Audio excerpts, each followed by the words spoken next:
राजन जी, विजय चौधरी जी, संजय वाल्मीकि जी, विनोद चौधरी जी, मनोज प्रसाद प्रजापति जी, भागीरथ मांझी जी, भाइयों और बहनों, आप सबका यहां बहुत बहुत स्वागत।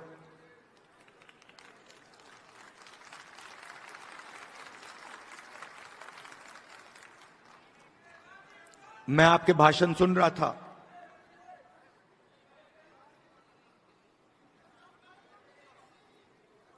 संविधान की बात हो रही थी।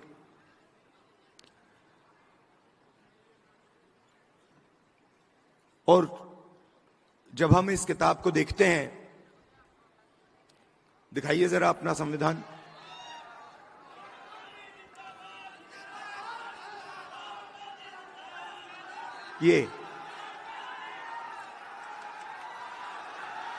ये देखिए, जैसे ये अचानक संविधान इस हॉल के कोने कोने तक पहुंच गया, वैसा ही हम हिंदुस्तान में करना चाहते हैं। मगर हमारे लिए ये सिर्फ एक किताब नहीं है।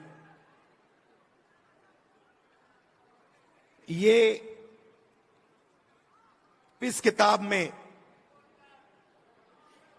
हजारों साल की सोच है, हिंदुस्तान की सोच है।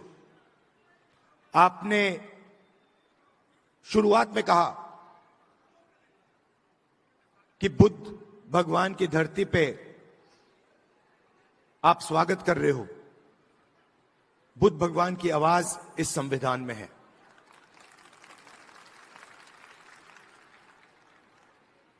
और हर स्टेट में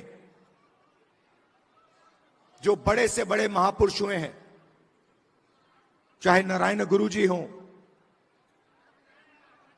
बसवना जी हों, फूले जी हों, गांधी जी हों, अंबेडकर जी हों, इन सब की आवाज इस संविधान में है।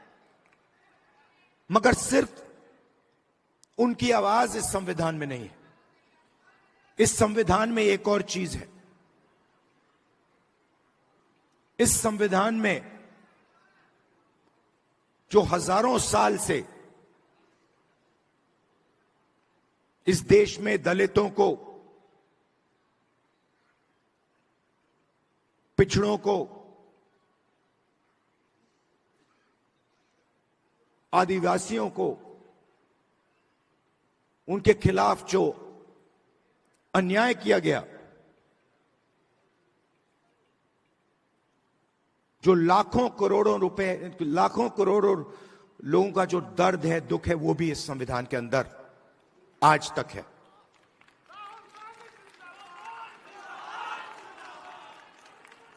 और इस संविधान ने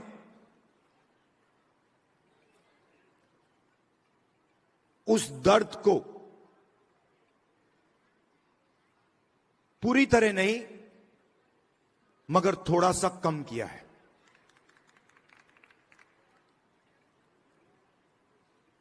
आज मैं यहां जब आ रहा था,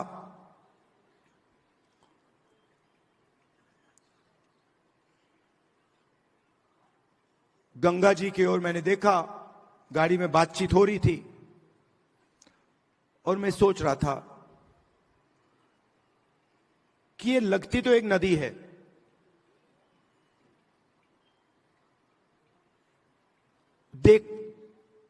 मैं इसको देख रहा हूं, एक नदी दिख रही है, मगर इसका पानी, इस नदी का पानी सब जगह है। अगर आपने आज सुबह पानी पिया तो वो आपके अंदर है, आपके खून में है। अगर आपने आज सुबह रोटी खाई तो उस रोटी में था। वैसे ही ये इस संविधान का विजन वही था। हम चाहते थे कि जैसे गंगा का पानी सब जगह जाता है,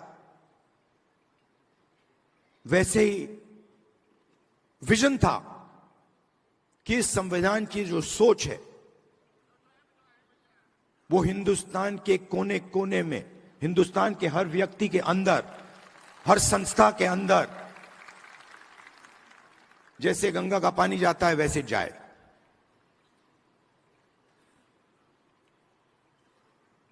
और कुछ दिन पहले मोहन भागवत कहते हैं कि गंगा गंगोत्री में नहीं शुरू हुई। हिंदुस्तान को आजादी 15 अगस्त 1947 को नहीं मिली,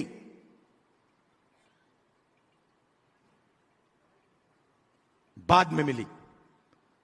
तो अगर मोहन भागवत कह रहे हैं कि 15 अगस्त 1947 को आजादी नहीं मिली, तो वो इसको नकार रहे हैं। वो कह रहे हैं, खुले स्टेज में कह रहे हैं कि इस किताब में जो सोच है उसका हिंदुस्तान के लिए कोई मतलब नहीं है। यह आजादी का नतीजा नहीं था, क्योंकि उस समय मोहन भागवत के मुताबिक आजादी तो मिली नहीं।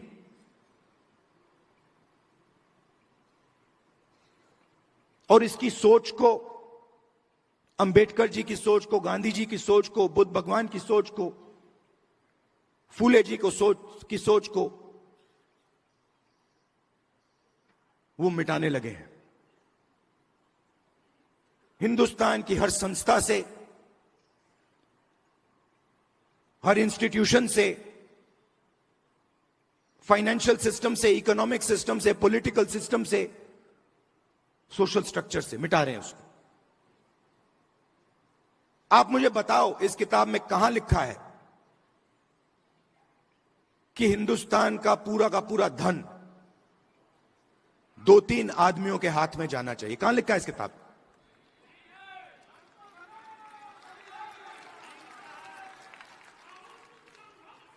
तो मोदी जी आते हैं, पार्लियामेंट में आते हैं, पहले कहते थे 400 सीट आएंगे तो इसको हम बदल देंगे।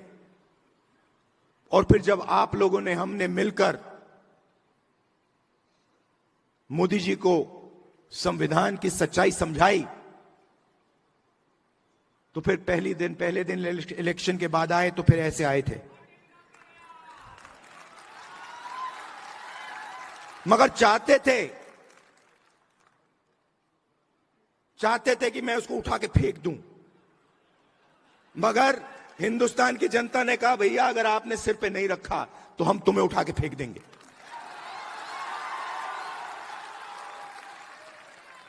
तो इसलिए प्रधानमंत्री ने इसको यहां रखा, मत्था टेका, अंदर चले गए और फिर अपना काम फिर से शुरू कर दिया। मैं आपको 2-3 आंकड़े देना चाहता हूं।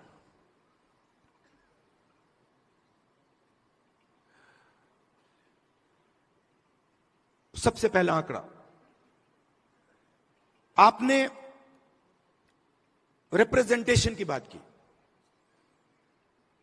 आपने कहा कि पॉलिटिकल रिप्रेजेंटेशन होना चाहिए।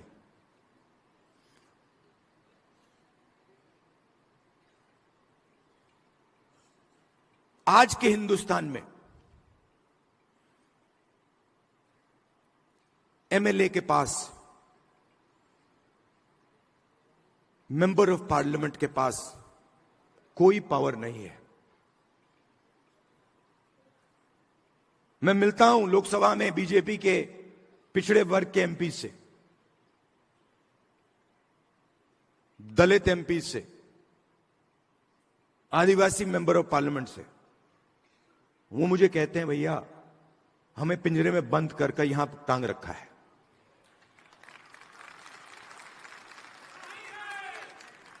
पावर कहीं और है, रिप्रेजेंटेशन कहीं और है। इसका यह मतलब नहीं है कि रिप्रेजेंटेशन नहीं मिलनी चाहिए। मिलनी चाहिए, जरूर मिलनी चाहिए और मिलनी चाहिए। मगर मेरा कहना है सिर्फ रिप्रेजेंटेशन से काम नहीं होने वाला है। हिंदुस्तान की सबसे बड़ी कंपनियों की लिस्ट निकालिए, अदानी, अंबानी, टाटा, बिरला, लिस्ट निकालिए। 500 कंपनी की लिस्ट निकालिए। इनको हिंदुस्तान की सरकार देश का पूरा धन पकड़ा रहा है। एयरपोर्ट्स, पोर्ट्स, सेलफोन, सारा का सारा धन इन 500 लोगों को पकड़ाया जा रहा है। और मैं आपसे पूछना चाहता हूं, इन 500 लोगों में से, इन 500 कंपनी के मालिक में से आप मुझे एक पिछड़ा वर्ग का व्यक्ति का नाम बता दो। एक दलित, एक आदिवासी का नाम आप मुझे बता दो। आपको एक नाम नहीं मिलेगा। इन कंपनियों की मैनेजमेंट टीम की लिस्ट निकालो, उसमें दिखा दो मुझे एक दलित नाम दिखा दो, एक आदिवासी नाम दिखा दो, एक पिछड़े वर्ग का नाम दिखा दो, एक माइनॉरिटी का नाम दिखा दो।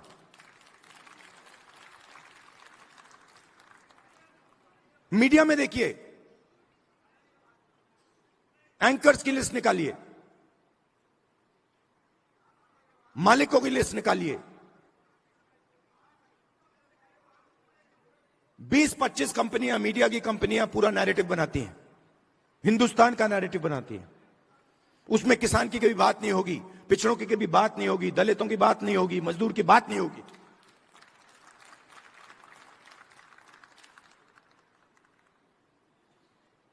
कुछ साल पहले मैं सोच रहा था, ये किसानों की बात क्यों नहीं करते,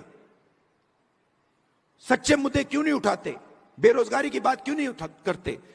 मैंने लिस्ट निकाली, देखता हूं ये है कौन। मालिकों में आपको एक ओबीसी नहीं मिलेगा, एक दलित नहीं मिलेगा, एक पिछड़े वर्ग का व्यक्ति में नहीं मिलेगा, है ही नहीं उसमें। आपके लोग है ही नहीं उसमें। आप प्राइवेटाइजेशन की बात होती है, आप मुझे बताओ कौन सी प्राइवेट कंपनी में दलित, आदिवासी, पिछड़े वर्ग के लोग मालिक हैं, मुझे बताओ।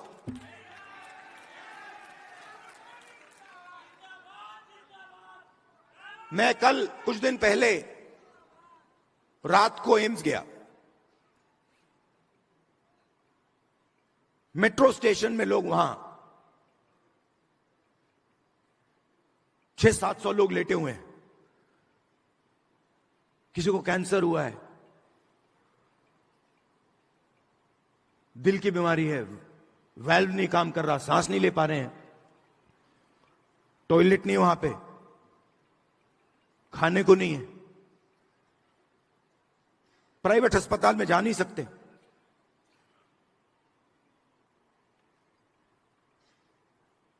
पूरा का पूरा सिस्टम, चाहे वो प्राइवेट अस्पताल हो,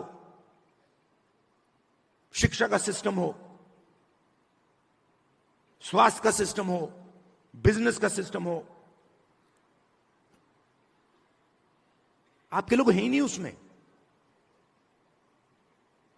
आपने लड़ाई लड़ी, बहुत अच्छी लड़ाई लड़ी, और राजनीतिक रिप्रेजेंटेशन आपने पा लिया।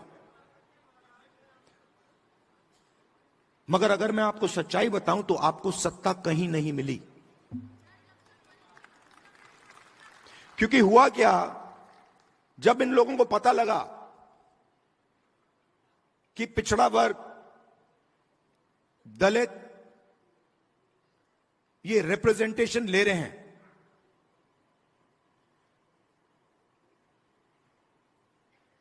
तो इन्होंने रिप्रेजेंटेशन आपको दे दी, मगर पावर कहीं और ले गए।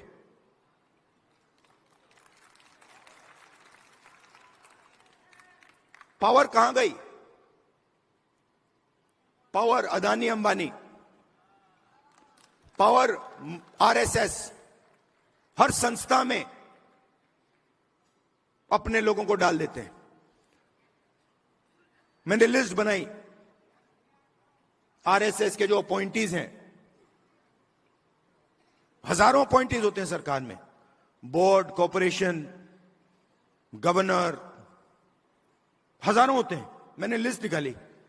ये आरएसएस सत्ता के सिस्टम में किसको डाल रहा है, उसमें आपको एक पिछड़े वर्ग का नहीं मिलेगा, एक दलित नहीं मिलेगा, एक आदिवासी नहीं मिलेगा।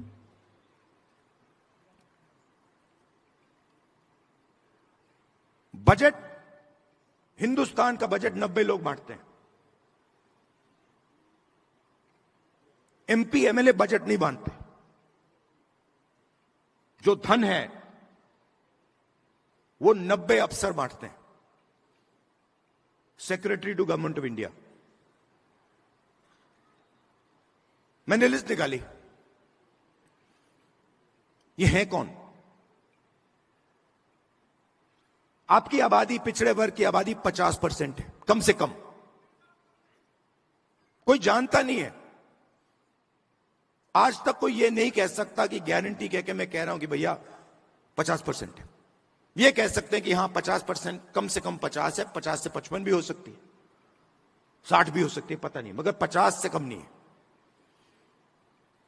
दलितों की 15%, आदिवासियों की 8%। इसीलिए तो हम यहां आए हैं।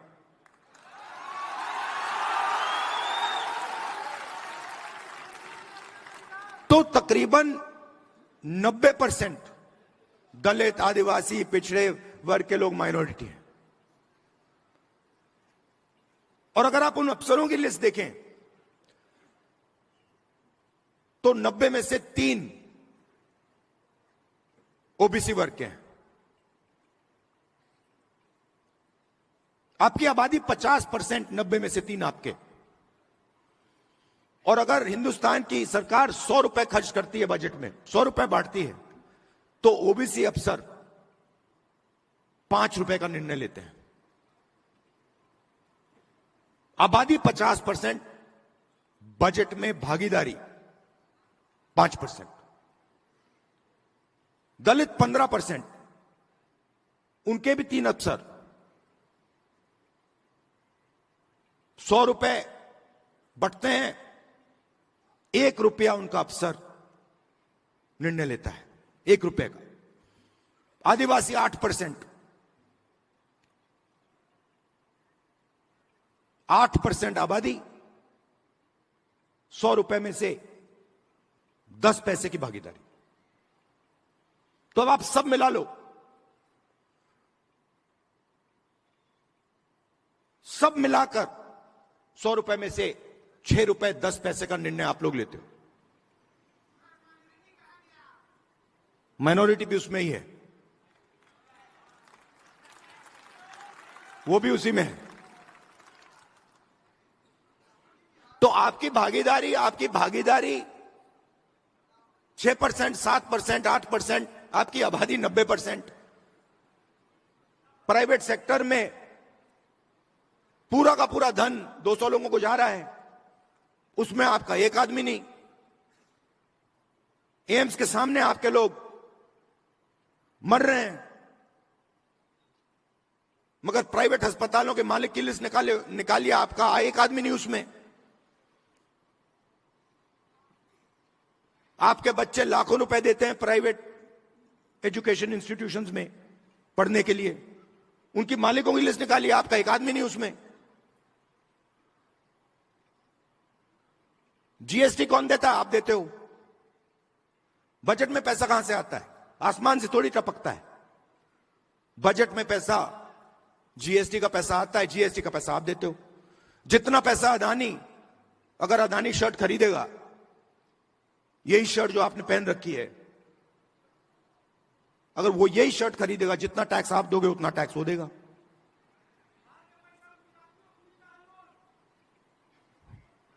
तो हो क्या रहा है? आप मेहनत कर रहे हो, आप जीएसटी दे रहे हो, आपके जेब में से पैसा निकलता है, महंगाई बढ़ती है, आपका पैसा कहां जाता है? प्राइवेट अस्पताल में जाता है, प्राइवेट यूनिवर्सिटियों में जाता है, सीधा ट्रांसफर हो रहा है।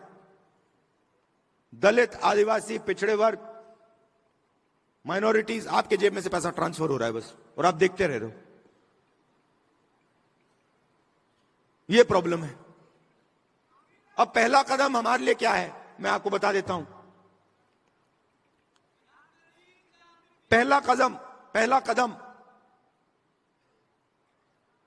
हमें यह पता लगाना है कि सच्ची स्थिति क्या है, सच्ची सिचुएशन क्या है। जाति जनगणना, और हम छोड़ने वाले नहीं है। और ये बिहार वाला जाति जनगणना नहीं, ये फेक जो जाति जनगणना इन्होंने किया है लोगों को बेवकूफ बनाने वाला, ये नहीं। और जाति जनगणना के बाद आप क्या एक्शन लेंगे वो सबसे जरूरी है। जाति जनगणना क्या है? जाति जनगणना एक्सरे जैसा है। किसी को चोट लगती है, डॉक्टर के पास जाता है, कहते हैं डॉक्टर मेरे हाथ में दर्द है। डॉक्टर एक्सरे करता है, कहता है हां हाथ टूटा हुआ है। तो जाति जनगणना एक्सरे, एमआरआई जैसी चीज है। उससे दूध का दूध, पानी का पानी हो जाएगा। सबको पता लग जाएगा हमारी आबादी इतनी है, भागीदारी इतनी है। मगर उसके बाद जाति जनगणना के बेसिस पे पॉलिसी बननी चाहिए। तो हमारा विजन क्या है कि हिंदुस्तान का पूरा जो सिस्टम है जो कोलैप्स कर रहा है, क्यों कोलैप्स कर रहा है? क्योंकि अन्याय है। गरीब लोगों के पास रोजगार नहीं है, किसान को सही आमदनी नहीं मिलती, मजदूर को सही कॉम्पेंसेशन नहीं मिलती। क्यों? क्योंकि पूरा का पूरा धन वही 10-15 लोगों के हाथ में जा रहा है। तो एक बार जाति जनगणना होगा, हमें पता लग जाएगा कि किसकी कितनी आबादी है और हिंदुस्तान के सिस्टम में उसकी कितनी भागीदारी है। प्राइवेट अस्पतालों में कितनी भागीदारी है, कॉलेजेस यूनिवर्सिटीज में कितनी भागीदारी है, मीडिया में कितनी भागीदारी है, कॉर्पोरेट इंडिया में कितनी भागीदारी है, ब्यूरोक्रेसी में कितनी भागीदारी है। और उसके बाद हम सही प्रकार से विकास की बात कर पाएंगे। बिना जाति जनगणना विकास की सही तरीके से बात नहीं की जा सकती है। तो इसीलिए मैंने पार्लियामेंट हाउस में कहा है, साफ कहा है कि चाहे कुछ भी हो जाए, मोदी जी के सामने मैंने कहा है, चाहे कुछ भी हो जाए, कांग्रेस पार्टी इसी लोकसभा में और राज्यसभा में जाति जनगणना आपके मुंह के सामने पास करेगी।